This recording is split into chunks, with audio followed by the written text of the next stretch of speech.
বাংলাদেশের অন্তর্বর্তীকালীন সরকার অধ্যাপক ডক্টর মোহাম্মদ ইউনূসকে অভিনন্দন ও শুভেচ্ছা জানিয়েছেন ভারতের পশ্চিমবঙ্গের মুখ্যমন্ত্রী মমতা বন্দ্যোপাধ্যায়, পাকিস্তানের প্রধানমন্ত্রী শেহবাজ শরীফ, চীনের মুখপাত্র, মার্কিন পররাষ্ট্র দপ্তরের মুখপাত্র ম্যাথু মিলার সহ ইউরোপীয় দেশগুলোর জোট ইউরোপীয় ইউনিয়ন ইইউ। বৈষম্য বিরোধী ছাত্র আন্দোলনের চাপের মুখে পড়ে ক্ষমতা থেকে পদত্যাগ করে দেশ ছেড়েছেন সাবেক প্রধানমন্ত্রী শেখ হাসিনা। তিনি বর্তমানে ভারতে অবস্থান করছেন। তার পরপরই বাংলাদেশে অন্তর্বর্তীকালীন সরকার গঠন করে দায়িত্ব দেওয়া হয় নোবেল জয়ী ডক্টর মোহাম্মদ ইউনূসকে। গতকাল গণভবনে রাত ৯টায় তিনি শপথ গ্রহণ করেন। সদ্য অন্তর্বর্তীকালীন সরকারের দায়িত্ব পাওয়া ডক্টর মোহাম্মদ ইউনূসকে শুভেচ্ছা জানাচ্ছেন বিভিন্ন দেশের প্রধানমন্ত্রী ও শীর্ষ নেতারা।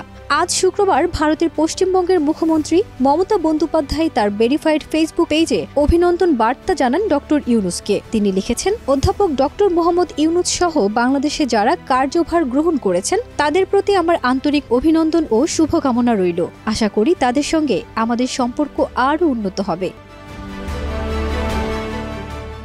পশ্চিমবঙ্গের মুখ্যমন্ত্রী আরও লিখেছেন, বাংলাদেশের উন্নতি, শান্তি, প্রগতি ও সর্বস্তরের মানুষের আরও ভালো হোক এই কামনা করি। ওখানকার ছাত্র, যুবক, শ্রমিক, কৃষক, মহিলা থেকে শুরু করে সকলের প্রতি আমার অনেক অনেক শুভেচ্ছা রইল। বাংলাদেশের পরিস্থিতি উন্নত হওয়ার আশা প্রকাশ করে মমতা এই পোস্টে আরও জানান, আশা করি খুব শিগগিরই সংকট কেটে যাবে, শান্তি ফিরে আসবে।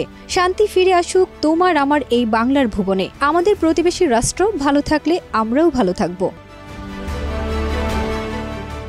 পাকিস্তানের প্রধানমন্ত্রী শেহবাজ তার এক্স হ্যান্ডেলে এক পোস্টে অভিনন্দন জানান। তিনি লিখেছেন, বাংলাদেশের অন্তর্বর্তীকালীন সরকারের প্রধান উপদেষ্টা হিসেবে শপথ গ্রহণের জন্য অধ্যাপক ডক্টর মোহাম্মদ ইউনূসকে আন্তরিক অভিনন্দন। বাংলাদেশকে একটি সম্প্রীতিপূর্ণ ও সমৃদ্ধ ভবিষ্যতের দিকে পরিচালিত করার ক্ষেত্রে তার সাফল্য কামনা করছি। আমি সামনের দিনগুলোতে পাকিস্তান ও বাংলাদেশের মধ্যে সহযোগিতা আরও গভীর করতে নতুন সরকারের সঙ্গে কাজ করার জন্য উন্মুখ। মার্কিন পররাষ্ট্র দপ্তরের মুখপাত্র ম্যাথু মিলার বলেছেন, আমরা ডক্টর ইউনূসকে স্বাগত জানিয়েছি। আমরা তাকে সাম্প্রতিক সহিংসতা বন্ধের আহ্বান জানিয়েছি। আমরা বলেছি, যেহেতু বাংলাদেশের জনগণের স্বার্থে ভবিষ্যৎ গণতন্ত্র নিয়ে অন্তর্বর্তী সরকারের পরিকল্পনা রয়েছে, সুতরাং আমরা এই সরকার ও ডক্টর ইউনূসের সঙ্গে কাজ করতে প্রস্তুত।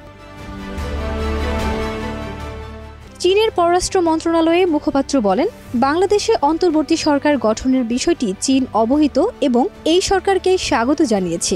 আমরা আমাদের ভালো প্রতিবেশী এবং বাংলাদেশের মানুষের সঙ্গে বন্ধুত্বের নীতিতে অটল রয়েছি। তিনি আরও বলেন, চীন ও বাংলাদেশের বন্ধুত্ব দীর্ঘদিনের এবং এই সম্পর্ক অনেক গভীর। চীন বাংলাদেশের সঙ্গে এই সম্পর্ককে মূল্যায়ন মনে করে।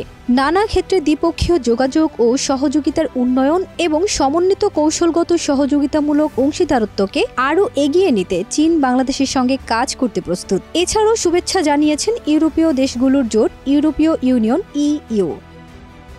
ফারজানা নিকিতা, দেশ রূপান্তর।